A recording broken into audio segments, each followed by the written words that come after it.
So 180 Degrees Consulting has hosted this webinar with you. And what I'd really like to ask you is that management consulting, especially the strategy houses like McKinsey, BCG, and Bain, are really sought after opportunities.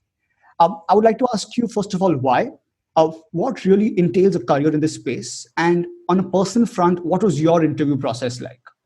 My journey was that I was studying in the UK.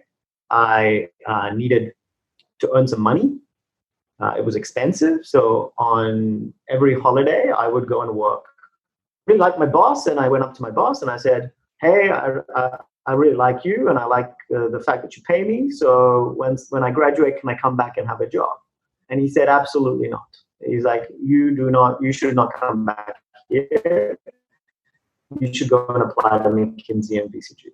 I was like, what is a McKinsey? Like, never heard of it. I originally wanted to join the UN. He told me don't join the UN because they're not going to accept you straight out of college. And that's not the best place to learn. So he told me, go apply to these places. Back then websites had just started. I sort of looked up the organization. They seemed pretty legitimate to me. And so I was like, great, okay, let me go and apply. And one of the best things about applying is that they often entailed free dinner. That was really great as a student. And it also entailed a free ticket from where I was studying at Oxford to London. And I had a lot of friends in London, so it helped pay for that journey. So that's why I applied. I didn't know anything about it. And I haven't really shared this with anyone, but I turned up to my first interview. My first interview was with BCG, and I turned up to it very hungover. I had just been at I don't know, I have to get into a lot of background, but I was in a party at 4 a.m. I took a train, got out of the party at 6 a.m. I was on a train. I ended up, the offices used to be in Mayfair in London. And it was like 8 a.m., bleary-eyed, and I was like, I have to attend this interview. And wearing, I think, what must have been a very ill-fitting suit, because who can afford a well-fitting suit in London? And so I still remember there was a Starbucks downstairs. And I'm not a coffee drinker. I am a coffee drinker now, but I wasn't a coffee drinker then. But I took two shots of coffee and walked upstairs. And, like my first interview, this guy was nice to me. And then he asked me a question, like, what do you think about this? And how would you solve this thing? I think what everyone understands these days is a case study question. And I looked at him and I was like, look, I think the answer is X.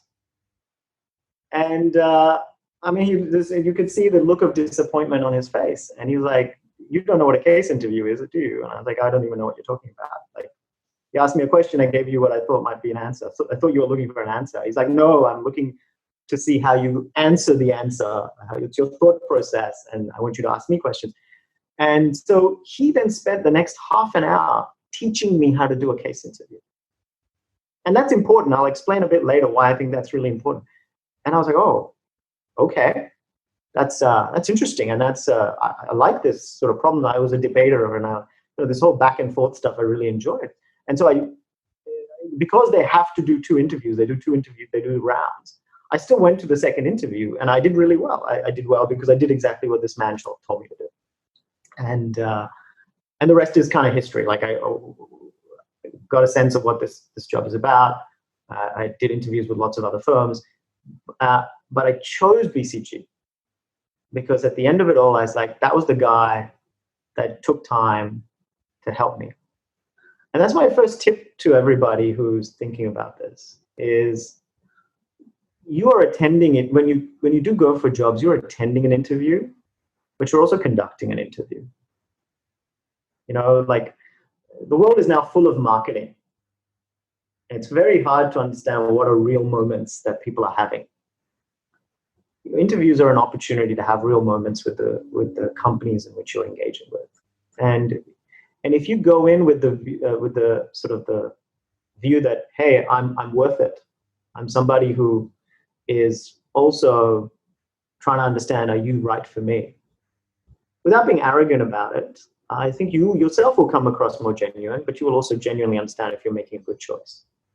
People see a lot of these careers and they see them as highly aspirational and so forth. And many people actually end up being quite disappointed because the culture doesn't work for them. And a lot of that is often isolated. And I think many of these companies have great cultures, but can be isolated in different teams and offices and so forth. But your interview is an opportunity to understand. And so that was my experience when I started. And look, so I didn't know why you should do it. I got in and then I understood why, right? And firstly, I would say, I don't think that these careers deserve to be prestigious. I think every career is about what is the right fit. Consulting has some specific advantages and disadvantages. Strategy consulting is, firstly, I think this is really important to know, is truly a career. And it is truly a profession. I think sometimes people think advice is something anybody can give. I mean, because we use these terms so interchangeably, consultant. Actually, there's hundreds of different types of consulting, and they're quite different from each other. What is advisory? It feels like, your dad gives you advice, your mom gives you advice, you can give advice. And the fact that actually this is a highly analytical career in which no one actually gives advice. You try and really get the data to talk. And the advice comes from, I'm trying to get the data to tell you something, and I'm also bringing in pattern recognition from having seen this problem in multiple different places.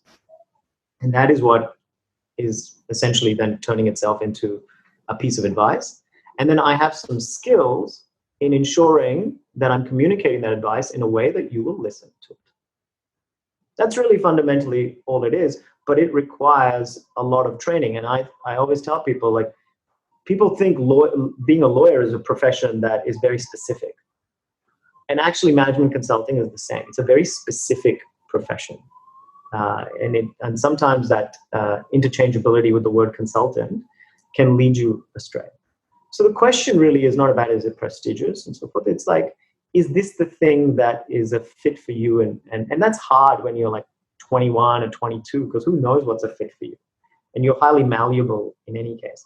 So the advantage of it is that this is a type of profession in which you get to do pattern recognition. You get to jump around. And if you're genuinely a curious person that wants to understand how things work, this is second to none. But if you're a genuinely curious person who likes to see how things work, but deeply, deeply, deeply, and understand that back to front, it's probably the wrong profession for you, because we are more doing pattern recognition by jumping across rather than staying in one lane and really getting to understand that lane really well. And there are different types of personalities for whom one or the other is interesting.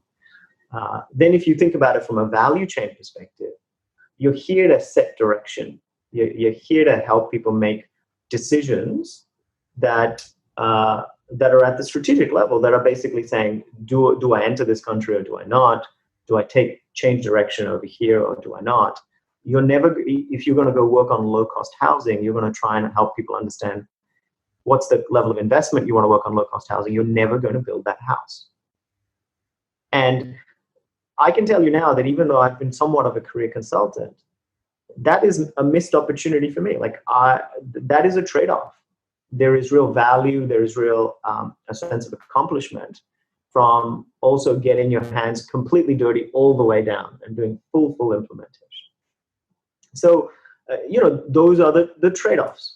And for many people, the way they manage those trade-offs is to say, let me use consulting as a great starting point to learn, because you do learn a lot. And the culture of these organizations is one where there's a lot more investment in the learning of people, because people are the actual product. So that's a great thing, because if people are the product, then you get a lot of investment in trying to make you as a product better. The downside of that is, if you're the product, then the harder you work, the better the company does. And so work-life balance in majority of these companies is tough, because just look at the incentive structure. The incentive structure is you're the product. So they can say whatever they want, but unless they change their incentive structures, they're always going to try and push you as hard as possible. So yeah, I think it's for people to decide, are they the personality for a kind of jumping around and seeing lots of things? Are you really genuinely curious as a person? Because if you're not curious, you're going to get very demotivated by the amount of work that these kind of professions require. And are you someone who right now it wants to focus on learning, because I think if you want to focus on learning, they're some of the best professions. I think I may have rambled on a bit too much already. No, I mean, I completely agree with you, and you've touched the exact nerve here, because personally for me, I understand what you're trying to say. At this age of 22, we do not know what particular specialization we really want to dive deep into. And consulting, giving us a generalist role, gives us a taste of all the different industries in a short span of time, and that helps us decide that which particular industry we really want to delve deep into. Which actually brings me to my next question. We hear the top positions in startups, private equity, retail, and very many diverse industries, and as well as top MBA schools. All these opportunities get unlocked to people working at these top consulting firms. Could you tell us what are the skills that consultants, even at the associate and senior associate level, develop that helps them unlock these opportunities and helps them exit at such great positions into the industry or into the top B schools in, for example, America? Yeah, look, I think there's firstly a mix of things going on here, right? Some of it is just purely signaling. It's a bit like universities. Some of the, you can go to a university that's a top tier university. You may not have actually learned that much. And it's not clear to me that employers really care about what you learned. Often they're just like choosing you on a signaling basis, right? They're like, you got into IIT, you must be smart. I may never care about whether you learned any engineering. I may never use it. I'm just looking for someone who it's a signal of you probably worked really hard. So you're diligent. You're probably smart. Not sure if you're street smart. But who knows, right? Like it's these signaling things. And that's, I think we must confess that is a little bit of what goes on throughout careers. There is signaling there. If someone sees themselves as requiring top tier talent, they're going, where does top tier talent go to? Let me hire from that. So partly it's that, and then partly it's about obviously the skills that you learn as a management consultant. And I think it's fair and it's practical for people to be like, okay, I think management consulting career is a good opportunity because not only maybe I'm intellectually curious, I'm enjoying it, but also means that post it, I can take on a lot of potential roles. But I would be careful a little bit as well. I think consultants are highly sought after, and I think what you're saying is correct. But you can also easily, again, there's always a trade-off. I'm not here to sell this career to you. You're also pigeonholed, right? Because a lot of consultants I see, they move to really great positions, but they're often strategic in nature. There's a continuation of the work that was going on, that they were doing in consulting. They act either as internal consultants. If you want to get into something that might be operational, you want to own products and so forth, those might be the kind of things where you want to spend 2 years at consulting and then break away, right, into some of those things. So it is also easy to get a little bit pigeonholed, but in general, relative to other careers, because you are experiencing across so many industries, it opens up the floodgates for a lot of choice. And that's definitely one advantage and why many people work so hard and continue to work hard and try and get into these careers. But a lot of that is also signaling, right? It is the fact that some of these professions hoover up a lot of top talent. And then when people come in and say, okay, now I want to hire these people laterally, they will go to the same places. I get it. It really makes sense because coming from an IIT, we have very similar experiences even during our internship or our final placements. So having spoken about the various exits that are at my feet once I join management consulting, the other question I have for you, Gaurav, is what are the long-term prospects in management consulting? Someone such as yourself would be the best equipped to answer this question. And you also joined consulting fresh out of graduate school. So in terms of long-term profession, I also want you to tell us what is the growth like in terms of joining consulting at, let's say, the graduate level, where most of us are right now post-college. And I realized there's a question you'd asked earlier that I didn't quite answer, and this might be the right time to answer it because I think there is some divergence between different types of consulting, right? So I actually, I was with BCG for 6-7 years. I came to India, started Dalberg here in Asia, and I'm working on something very different. I mean, it's impact consulting. It uses the same methodology, right? But it is the difference here is that normally what a consultant works on is a client presents them a problem that is an optimization problem. Please optimize this for me. And the thing that they're optimizing for is profit. We are presented with problems at Dalberg that are, please optimize for social impact. Please optimize for putting more girls into school. Please take of your numbers. Right? It's these problem statements that we get given. Right? And look, some of them are very operational or about organization. Sometimes it's like, hey, help my organization perform better. It's not always just about the problem, but like, how do I measure things better and so forth. But it's always with the aim to optimize for some social outcome. So these are two different pathways, or they begin to become two different pathways for one very important reason. And it is important because I think, it's a question of why you get into this career. Right? Many people get into this career because they think the best minds exist here. They want colleagues. They want something that they feel like they're, a lot of, I'm sure many IIT kids feel like they're like great, top talent. So they think they should be hanging out with other top talent, right? And these other top talent happen to be in investment banks and in consulting firms. So let's go there. I don't know if that's a good reason, right? I think a better reason is I'm intellectually curious and I love complexity. Because frankly, if you've worked so hard and you believe that you bring a really great mind to the problem, then you should be working on harder problems. Otherwise, you're wasting your life. And at some point in consulting, especially if you're optimizing for profit, you're going to find that most of the time, it's not such a complex problem. In fact, at some point, I would look at all the strategy decks we would do, and I would break them down into, they always had the same storyline, which is do more of that which you're doing well at and do less of what you were doing bad at.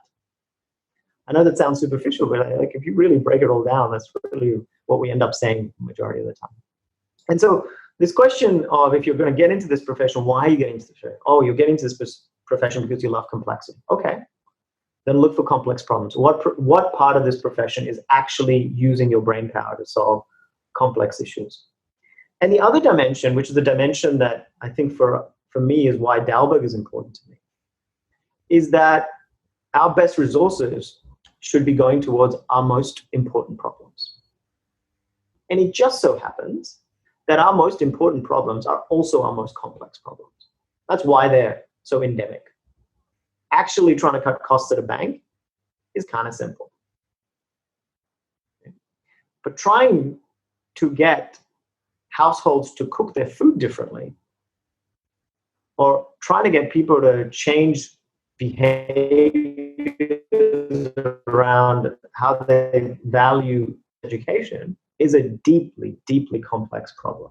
And if you want to learn the skills of management consulting and really apply yourself with those skills, then to me, you want to work on the most complex and the most important. That's my 2x2. I know there's a BCG 2x2 of cash cows and all that people learn. This is your 2x2, is most complex, most important. If you believe you have the most to give. And at some point, we should all ask ourselves, what did we get?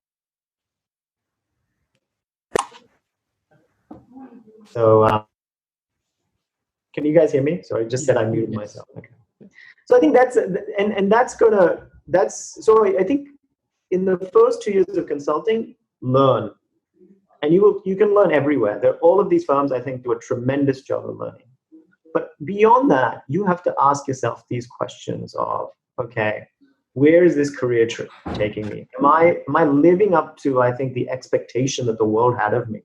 You took, Jashan, I don't know you too well, but it sounds like you took up a position at an IIT, which means someone else didn't get that position. Now, one way to think about it is that, that's what you deserved.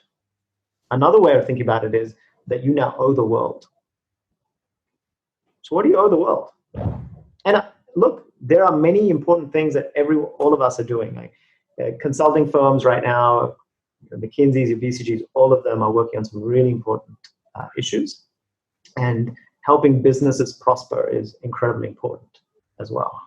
So this is really a personal question. What do you think is an important problem to solve? And it may very well end up in any of these different areas, right? But I think that's just my advice, is that if you want to see this truly as a career, not just follow the herd because this is where smart people go, this is where your friends are applying, this is what would seem good at how people talk at dinner parties or whatever it is. Because I know that was true for me. I didn't know anything. I didn't know why I would do this career. I was just told by my ex-boss, and I liked him, right? But you can be in a better position than I can.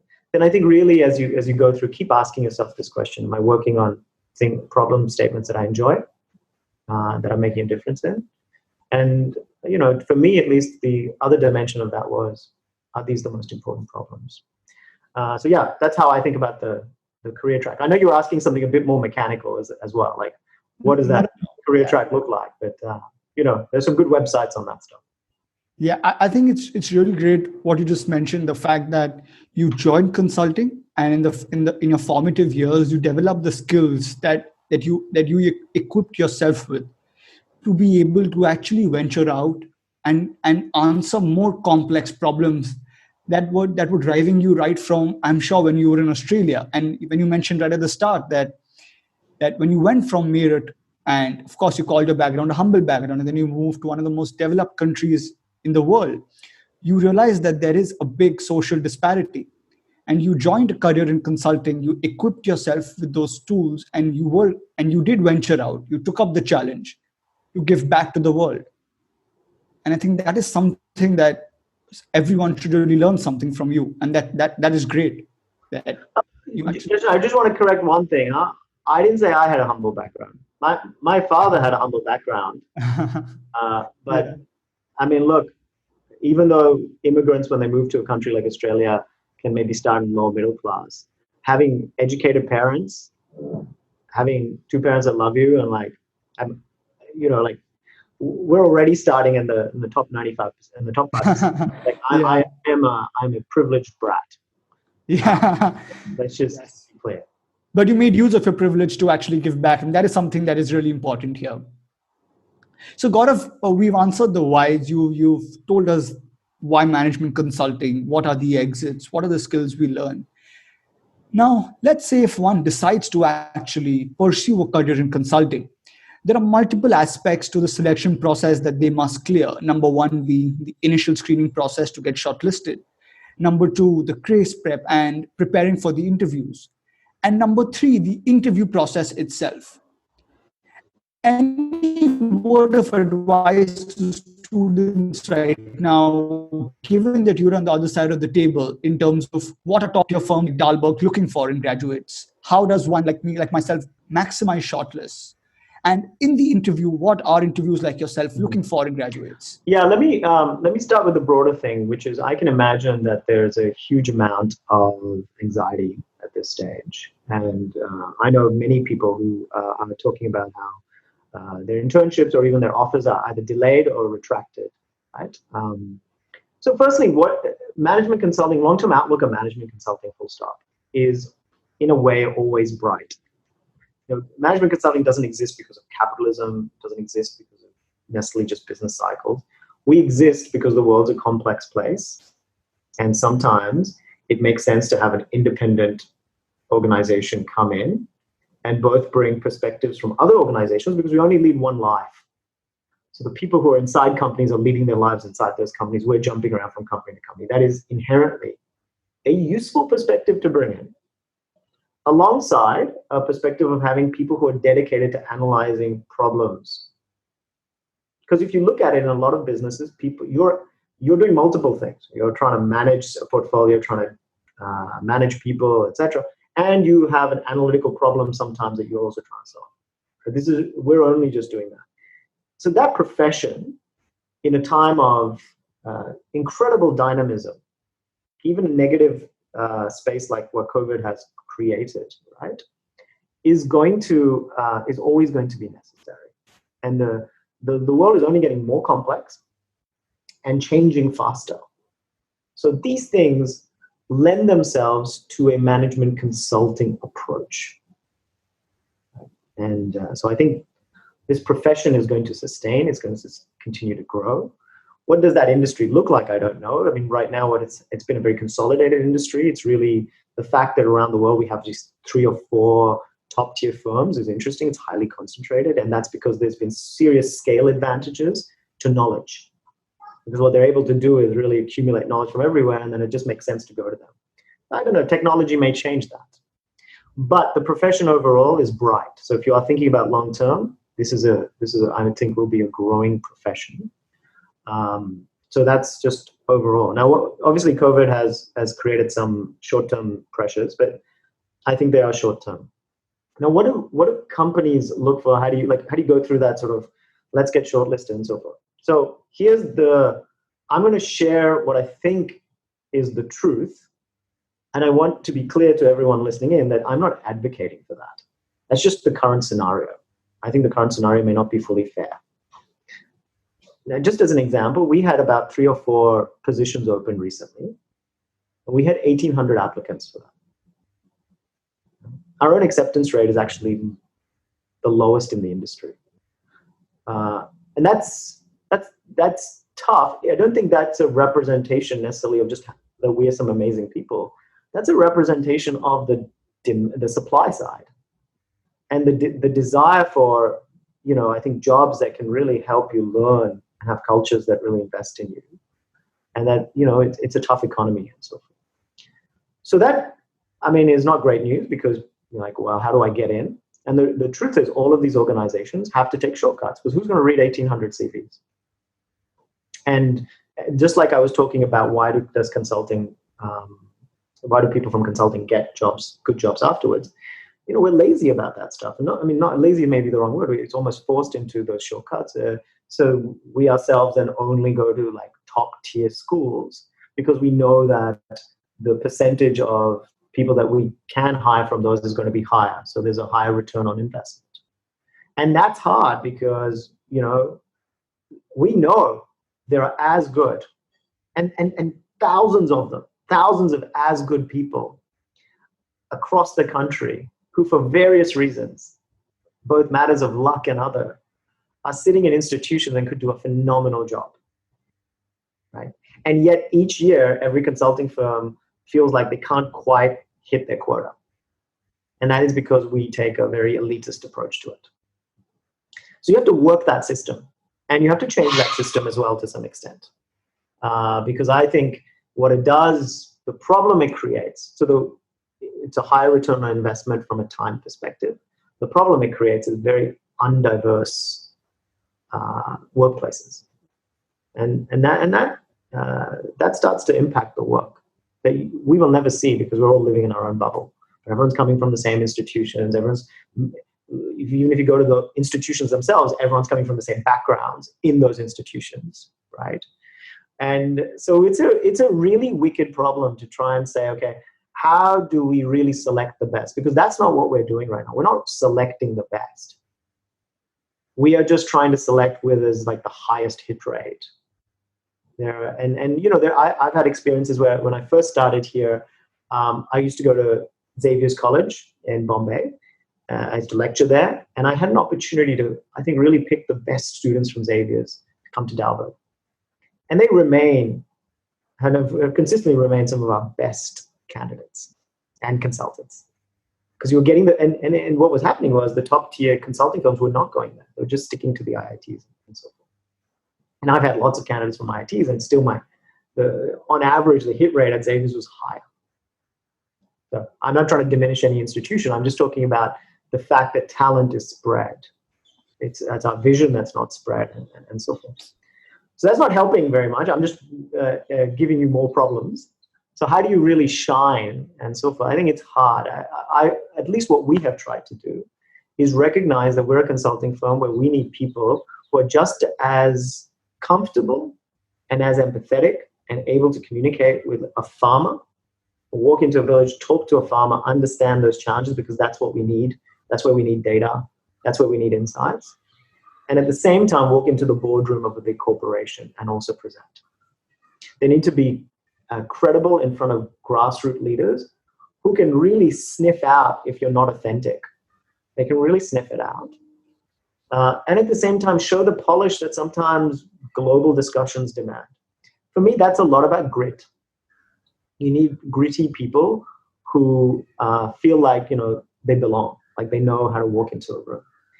And that's something that's, by the way, I see no correlation between the institution that you came from, except institutions that do, I think, really push for 21st century skills. They push for social skills. They push for people taking on responsibility. And you do see some of that, but certainly not a correlation with academics.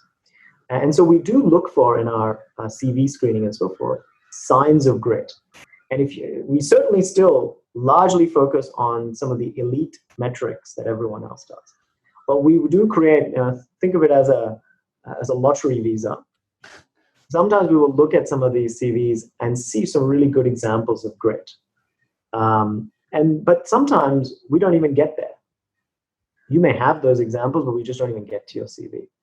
And that is where I think you need to think a bit about how do you invest in being seen, right? So, I mean, this is not always going to work, but lots of interns come in during summer. So everyone asks for summer internships. I see very few people asking for winter internships or off-cycle internships.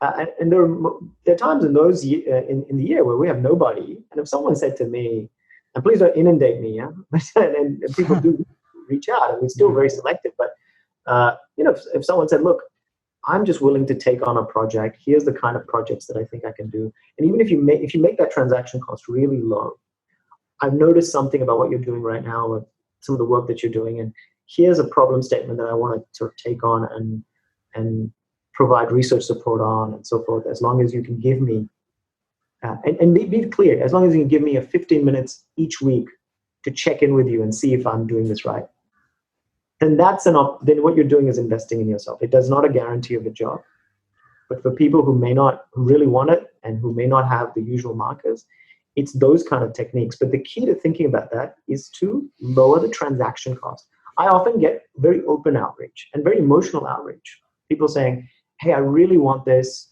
I know my CV is not the exact thing that you look for, but you don't realize how great I am. Here are the things I'm doing."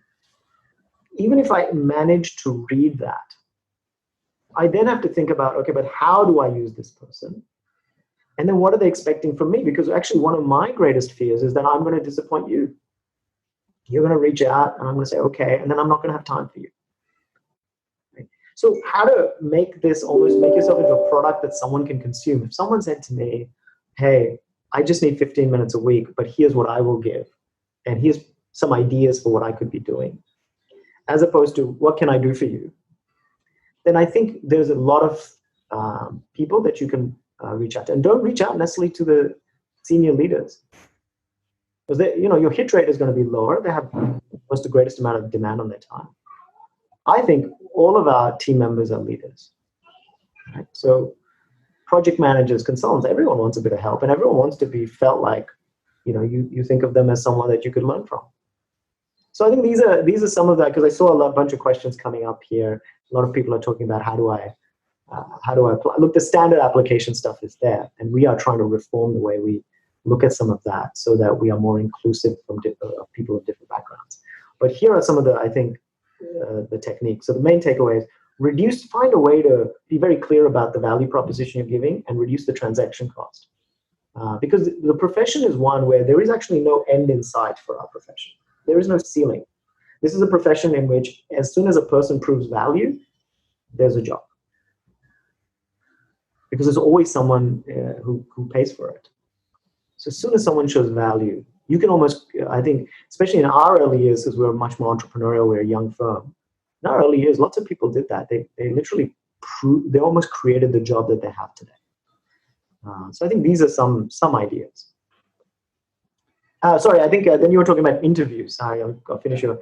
And so I think case study interviews are like somewhat infamous, and they're scary. And I've learned over time. I've had incidences in my early years where I made people cry. I'm sorry to all those people. I actually think the right way to interview people is to ask difficult questions, but be people's allies in answering those questions. And then seeing because it's not just about how good are you today, but also how coachable are you, right? It's who you will become. But the question on interviews is that, look, I'm not going to be able to tell you anything greater than any Google research you can do about case interviews. But let me just say that authenticity is your greatest friend, especially if you're going to apply to Dalberg. Because we work with sort of very emotional challenges and visceral challenges. We work with people who our clients demand authenticity. They want to feel that. I mean, when you're dealing with complexity, it's hard to really know what's right and what's wrong, what's the truth and what's not. So what people need to do is to trust you.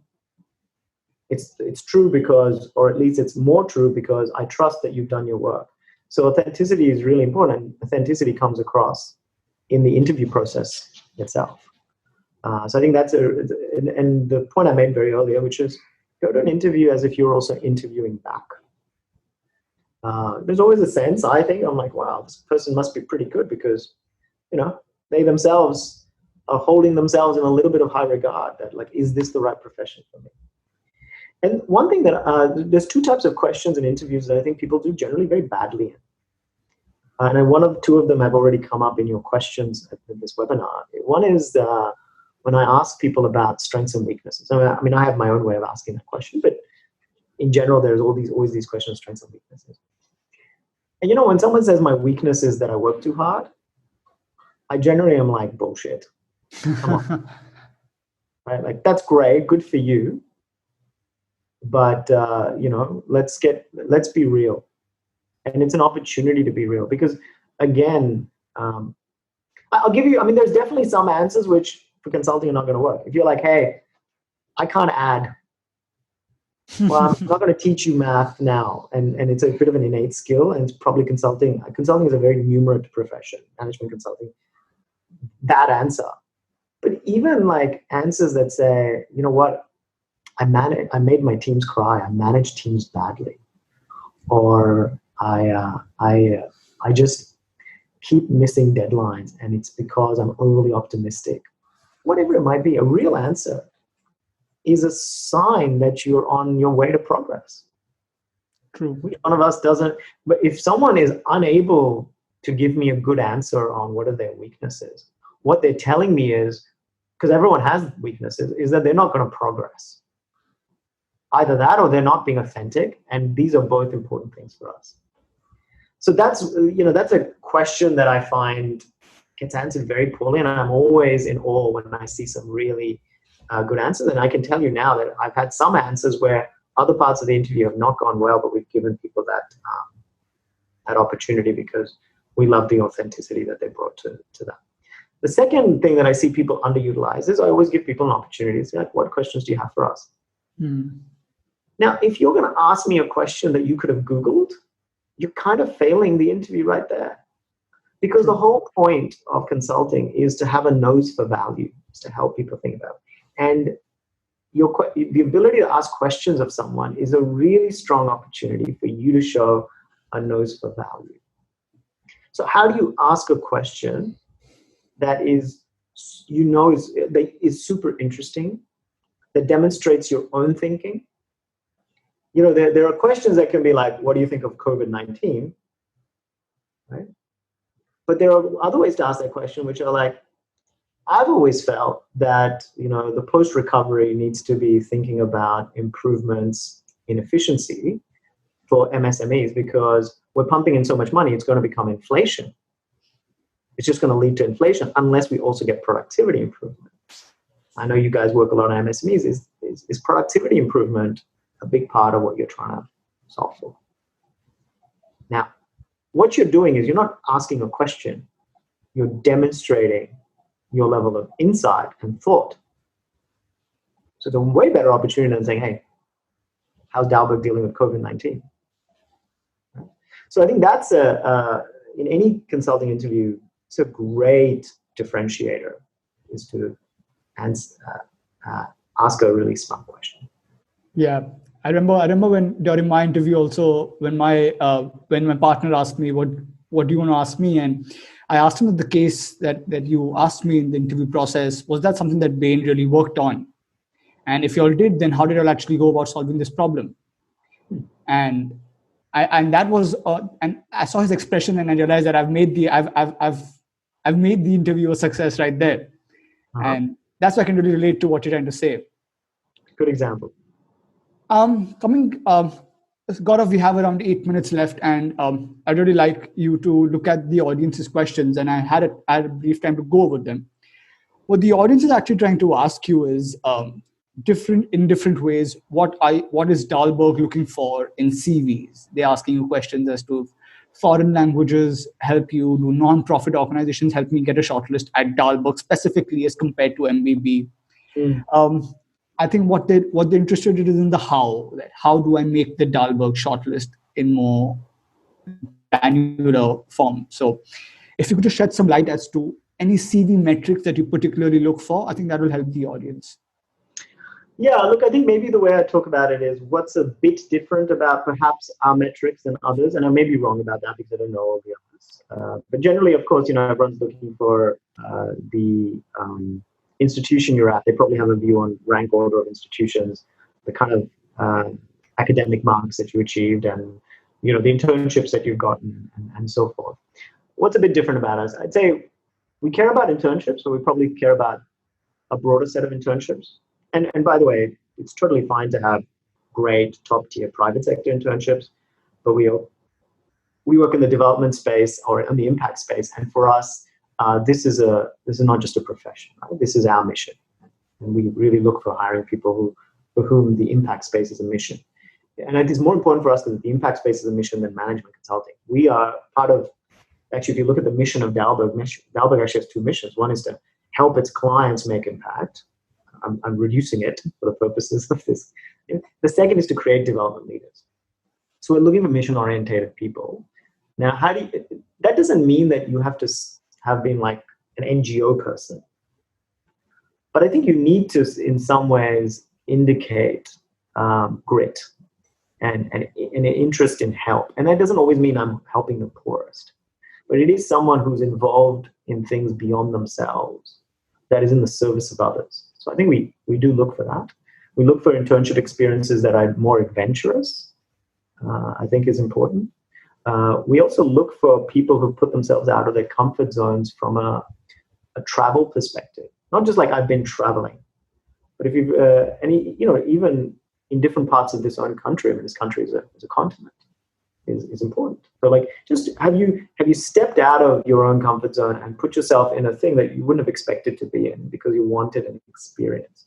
And the reason for that is, I think the demands are more complex in our space. The clients are much more variable. They all talk different languages, and I mean languages in a culture sense, not in an actual Hindi, English type stuff. I think those things are important to us. So we look at that. And actually, languages does help. We're a very global firm that actually staffs globally. It's not, we're truly global in that sense. Our folks are, I have teams in East Timor. I mean, right now, no one's anywhere. Everyone's at home. But I mean, I have teams in East Timor, in Hong Kong, Myanmar. We've had work going on in East Africa and, in the Netherlands, right? Like that. It's a pretty global structure, and so language can also just be a helpful thing because sometimes that's what a client is demanding, and if we know that there are people who can speak Chinese or speak French or whatever, it's helpful. So those are some of the So things we might over-index on relative to others. I also want to speak a little bit about diversity because I think we try and really push for that. And I would say that, to be honest with everyone here, like, there's things we've done really well on, things we're totally terrible on. So if you look in Dalberg, which is, and you have to remember, there's a law of small numbers. These are not easy things to get right, but our average diversity mix is 50-50, men and women. There's no single cohort where that's imbalanced by more than 5%. And our management team is currently more female than male, which is unheard of in the strategy consulting space. I think the regular mix is 20-80, ours is like 60-40 the other way. So I think that's something we've done really well. And if there are women listening to this, actually, this should be important regardless if you're a woman or a man. Like, it is a great learning experience to be in a properly gender inclusive space. But there's other parts of inclusivity that we haven't really gotten right. And we will be, and I say this because people are asking about CVs and so forth. We are trying to be a lot more thoughtful about how we reach out to a more diverse socioeconomic set. Yeah. We believe casteism is the racism in India. Yes. And it's deep and even more ignored. I think it's great that right now there's a global conversation that might be ignited by the fact that the top 5% watch CNN and BBC rather than anything else. But the reality is that, much, much worse, or at least similar, has been ongoing in India that we're not having an engaged conversation on. And so we're really thinking about how can we be much more inclusive in our hiring. So some of the things that we will be doing is being more deliberate about where we go and how we also look at CVs in terms of people's backgrounds and stories, so that we can get a more balanced class coming in. None of that means we're changing the bar. It goes back to what I said originally. We know tens of thousands of people across India can do this work. It's not rocket science. It's about us not always taking shortcuts, because it's better for our business to be more diverse, and it's better for the kind of advice that we give to people, because more real advice. There is always bias in advice that comes from your own backgrounds. So that's some of the things that we're trying to eliminate. That's great. I mean, unlike any other consulting firm, Dalberg really focuses on a diverse class in the cohort that they have. And it's great to know that as the Asia director, you are also looking at creating an infrastructure where you can reach out to as many colleges and as many people in India as possible to hire, because that would really create the diversity that Dalberg's looking for. And like you mentioned in your answers itself, finding the problem is one way of solving it already. So it's great to know that you understand our problems, and it was great having you here. It was amazing to learn from you, to learn from your own personal stories. And yeah, thank you so much for your time. And any concluding thoughts, Gaurav, for the students here, for all of us sitting here listening to you? Yeah, sure. Look, firstly, thanks for the opportunity. It seemed like a rather large turnout. So, I think that reflects some of what's going on right now in people's minds. Look, it's always hard to get everything right in an hour and so forth. So it seems one of my colleagues has kindly posted this. If you want to continue engaging, here are ways in which I engage. I'm not able to accept all LinkedIn requests, but I do post stuff relevant to, like, case studies. I've posted about 15 different case studies that people can use to practice and so forth. But also, if you want to just stay in touch with what's really going on in Dalberg in Asia and kind of some of the things, and here's ways in which you can. But look, appreciate you creating this platform, because this is a numbers game. It's very hard to be able to put information out there about and be transparent about what's really going on inside consulting firms on a one-on-one basis, and we get inundated. So I appreciate that we had a chance to use this platform to talk to so many of you, and I apologize if I didn't get through all of the questions. I saw there were more, but unfortunately we're out of time. But thanks for everyone who spent an hour on this. Yeah. Thank you so much, Gaurav, for your insights, and thank you so much for helping us at this point of time especially. It's great for you to share your time with us. All right. Thanks. Yeah. Bye, everybody. Thank you.